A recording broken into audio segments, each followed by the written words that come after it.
Hyderabad Banjara Hills road number 14లో విచిత్ర దొంగతనం వెలుగులోకొచ్చింది.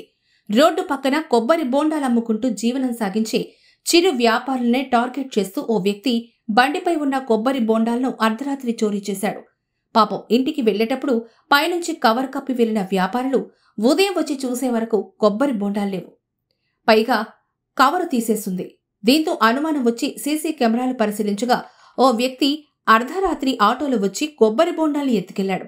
అందుకు సంబంధించిన దృశ్యాలు సీసీ కెమెరాలో స్పష్టంగా రికార్డయ్యాయి. ఇలానే గతంలో కూడా 2 సార్లు దొంగతనం జరిగినట్లు వ్యాపారులు చెప్పారు.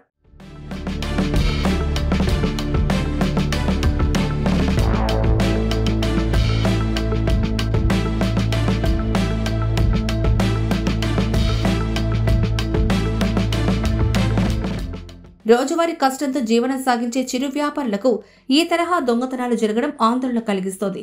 ఈ ఘటనపై దుకాణ యజమాని పోలీసులకు ఫిర్యాదు చేయలేదు. కానీ ఈ వీడియో సోషల్ మీడియాలో అయితే తెగ వైరల్ అవుతోంది.